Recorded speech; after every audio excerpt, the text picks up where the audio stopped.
Question number 32 दिया हुआ है, यदि चीनी के मूल्य में 20% की वृद्धि की जाए तो आइए सबसे पहले देखते हैं 20% को फ्रैक्शन में क्या लिखेंगे, 1/5। तो इसका मतलब हम ये कह सकते हैं कि पहले प्राइस 5 रुपये था और 1 रुपये की वृद्धि हुई तो प्राइस कितना हो गया, 6 हो गया।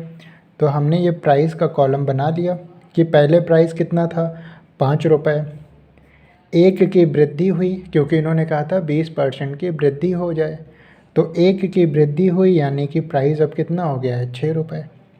मैंने आपको रिलेशन बताया था कि प्राइस और क्वांटिटी का रिलेशन इन्वर्सली प्रोपोर्शनल होता है, यानी जब 5 रुपये था तो 6 किलो मिलता था, अब 6 रुपये है तो 5 किलो मिलेगा।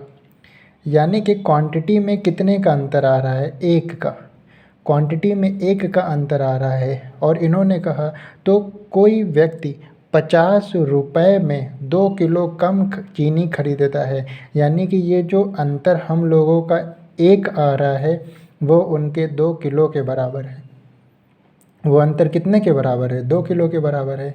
इन्होंने कहा मूल्य वृद्धि के पूर्व कितनी चीनी खरीदी जा सकती थी। तो देखिए ये मूल्य बढ़ने से पहले की क्वांटिटी है, मूल्य के कम होने के बाद की क्वांटिटी है। तो देखिए पहले कितना क्या यूनिट था, 6 यूनिट था। तो जब 1 की वैल्यू है 2 kg तो 6 यूनिट की वैल्यू कितनी होगी, 2 × 6 यानी कि कितने की, 12 kg की।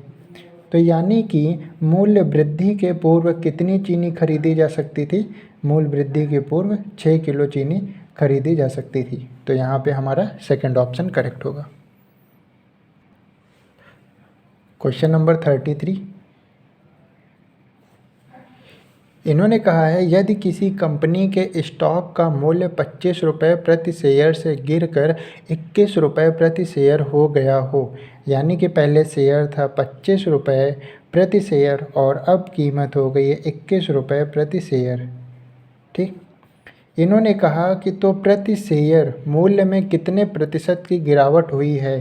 तो देखिए कमी हो रही है, मैंने आपको बताया था कमी परसेंटेज क्या होता है, कमी कितने की कमी हुई है अपॉन ओरिजिनल वैल्यू और इनटू क्या, 100। यहाँ पे कमी कितने की हो रही है, 25 से 21 हो गया यानी कि 4 की कमी हो रही है। ओरिजिनल वैल्यू तो 25 से कमी हो रही है 21 की, तो ओरिजिनल वैल्यू मतलब पहले तो 25 था ना, और इनटू क्या, 100। 25 से कम 25, 25 चौका 100 और 4 चौक 16, यानी कि 16% की कमी हुई है, यानी 16% की कमी हुई है। तो हमारा यहाँ पे ऑप्शन नंबर 4 करेक्ट होगा। क्वेश्चन नंबर 34 की बात करते हैं,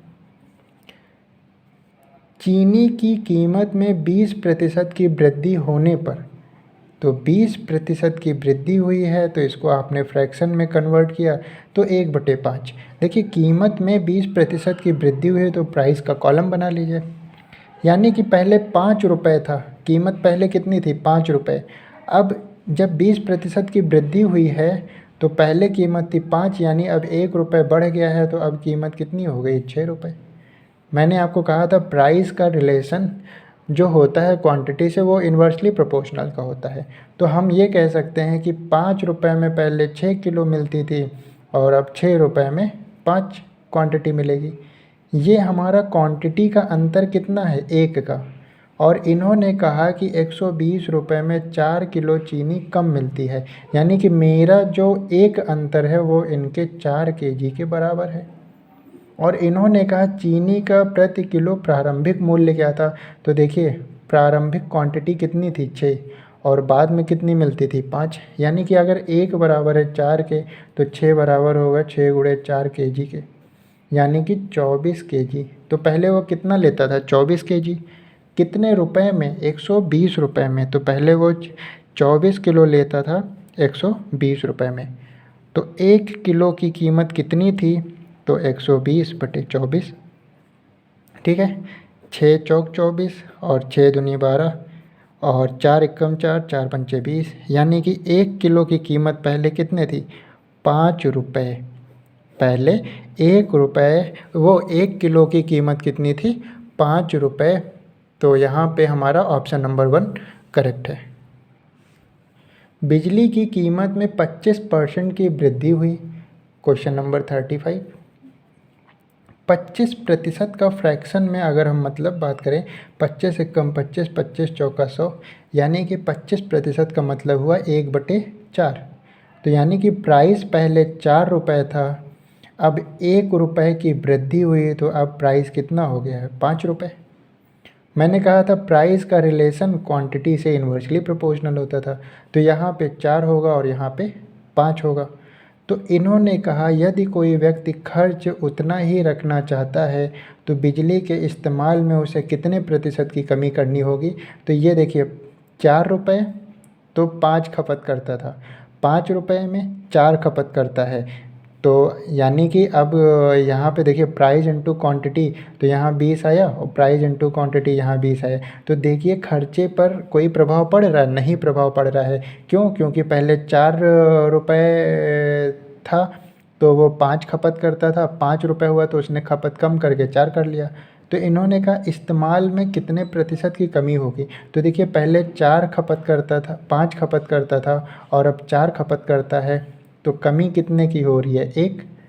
ओरिजिनल वैल्यू क्या है? 5। भाई 5 करता था पहले, अब 4 करता है, तो ओरिजिनल वैल्यू 5 गुणे 100।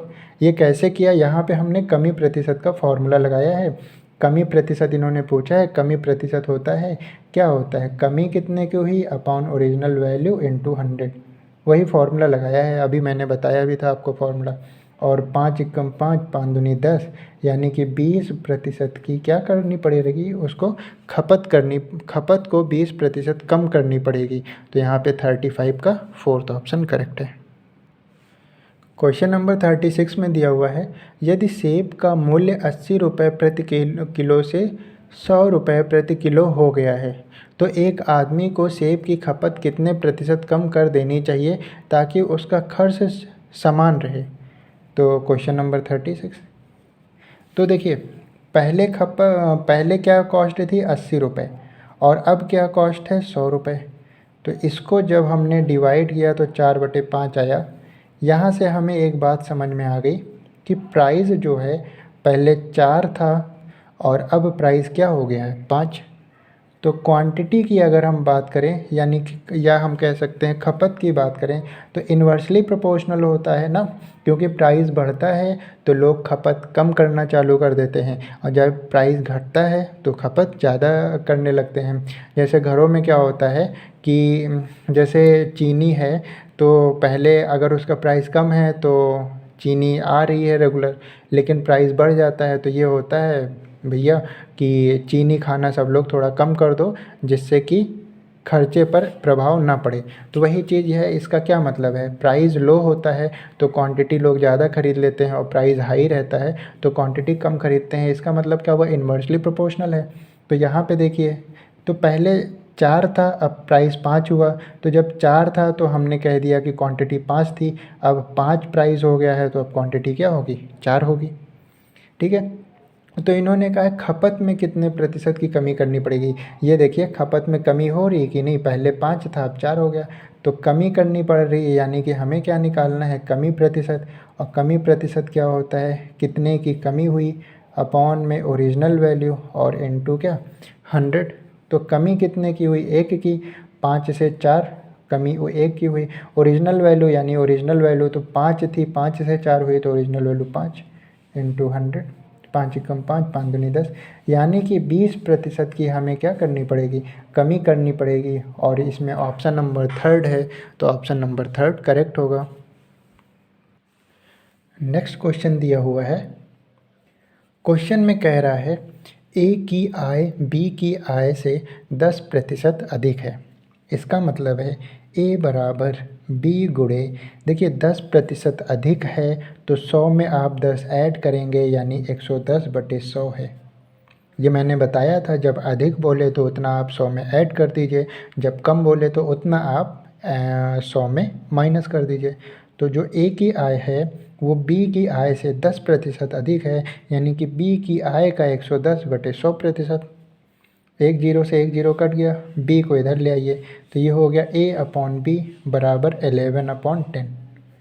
ये आपको एक रेशियो पता चल गया। हम कह सकते हैं कि ए हमारा 11 है, बी हमारा 10 है। आगे इन्होंने कहा मान लीजिए बी की आय ए की आय से x% कम है, यानी कि बी की आय ए की आय से x% कम है। तो मैंने बताया था 100 में से आप उतना माइनस कर देंगे जितना कम होगा। तो यहाँ पे x% कम है तो 100 माइनस x और बटे क्या 100। आपको b पता है 10, a पता है 11, यहाँ पे रख दीजिए। b पता था 10, a पता था 11, 100 माइनस x बटे 100। 100 को इधर ले आइए तो ये 1000 और 11 को इधर ले आइए तो बटे, या इधर मत लाइए, ये इसको आप इधर ले 1000 हो गया और यहाँ पे मल्टीप्लाई करा दीजिए तो 1100 और माइनस 11x। x वाले को इधर ले आइए, नंबर को इधर ले आइए तो ये इधर आएगा तो पॉजिटिव हो जाएगा। 11x बराबर 1100 माइनस का 1000। तो 11x बराबर माइनस किया तो 100 बचा, तो x बराबर 100 बटे 11। तो जो ऑप्शन 100 बटे 11 दे रहा होगा वही सही है हमारा। तो देखिए 11 9 99 और 100, यानी कि 100 बटे 11 पहला ही ऑप्शन दे रहा है। तो यहाँ पे हमारा फर्स्ट का फर्स्ट ऑप्शन करेक्ट होगा। सेकंड क्वेश्चन में दिया हुआ है x की आय y की आय से 20% अधिक है, यानी कि ये देखिए x की आय y की आय से 20% अधिक है। मैंने बताया 20% अधिक का मतलब है 100 में 20 जोड़ दीजिए तो 120 बटे 100। एक जीरो से एक जीरो कट गया, 2 छंग 12 और 2 पंचे 10। y को इधर ले आइए तो यानी x अपॉन वाई बराबर 6/5 आ गया। हम कह सकते हैं x की वैल्यू 6 है और y की वैल्यू क्या है 5 है। इन्होंने कहा y की आय x की आय से कितने प्रतिशत कम है, यानी कि जो 5 है वो 6 से कितना कम है। तो कमी प्रतिशत वही फार्मूला, एक फार्मूला जो हम लोग पढ़े हैं वही लगाना है हर जगह। कमी प्रतिशत का फार्मूला होता है कमी बटे ओरिजिनल वैल्यू इनटू 100। अब देखिए इन्होंने कहा 5 6 से कितना कम है, तो आप बताइए कितना कम है, एक कम है। 5 6 से कितना कम है, यानी किससे कम है। 5 कम है किस से, 6 से, तो यहाँ पे ओरिजिनल वैल्यू 6 होगी इंटू 100, क्योंकि 5 का कंपैरिजन 6 से हो रहा है ना। तो 2 त्याई और 2 से काटा 50, तो यानी हमारा आ गया 50/3%। अब 3 से डिवाइड कर लीजिए 50 को, तो 3 एकम 3 20, 3 छंग 18, 2, तो पहले ये लिखा जाता है तो 16, फिर ये लिखा जाता है 2 और फिर ये लिखा जाता है 3, यानी कि 16 सही 2/3%। तो ये सेकंड ऑप्शन में दिया हुआ है तो वही करेक्ट होगा। उसके बाद हम लोग बात करते हैं क्वेश्चन नंबर 3 की। देखिए फ्रैक्शन में जब डेटा आपको दिया रहे तो आप फ्रैक्शन मेथड से करिए।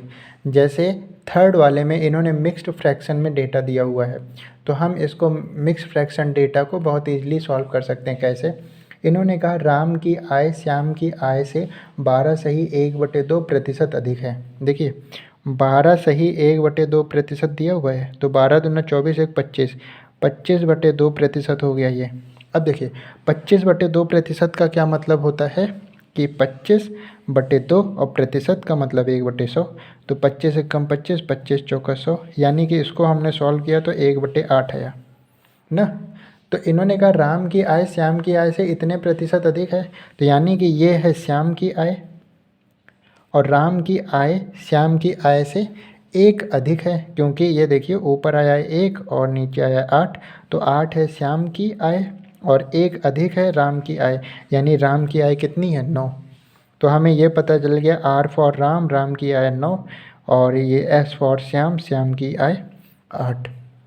उसके बाद इन्होंने कहा श्याम की आय राम की आय से कितनी कम है। ये देखिए श्याम की आय राम की आय से कम है, कितनी कम है 1। श्याम की आय का कंपैरिजन कर रहे हैं राम की आय से, तो राम की जो आय होगी वो ओरिजिनल वैल्यू होगी इनटू 100। अब ये आपस में कटेगा नहीं, ये हो गया 100/9। तो 9 को 100 से डिवाइड करिए, एक 9 एकम 9, 9 एकम 9, पहले ये लिखते हैं तो 11, फिर ये लिखते हैं 1, फिर ये लिखते हैं 9, तो 11 होल 1/9%। देखिए कितनी ईजिली कर लिए हम लोग ना। तो यहाँ पे 9 थर्ड का फर्स्ट होगा, थर्ड का फर्स्ट होगा। क्वेश्चन नंबर 4 की बात करते हैं। क्वेश्चन नंबर 4 में इन्होंने दिया है यदि ए की आय का 60%, तो ए की आय का 60%, बी की आय के 75% के बराबर है, तो बराबर बी की आय का 75%।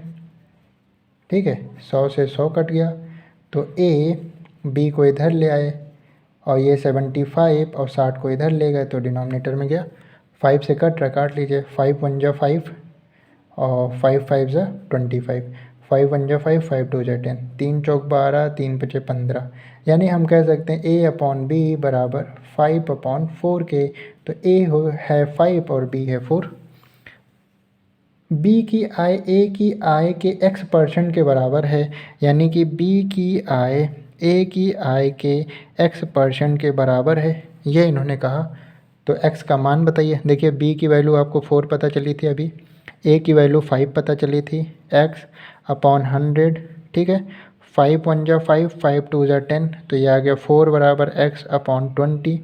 अब ये क्रॉस मल्टीप्लाई होगा तो 20 चौक 80 बराबर x। तो इन्होंने x का मान पूछा था और x का मान कितना आ गया, 80। तो यहाँ पे हमारा थर्ड ऑप्शन करेक्ट है। उसके बाद फिफ्थ क्वेश्चन में क्या दिया हुआ है, b को a से 20% कम अंक प्राप्त हुए।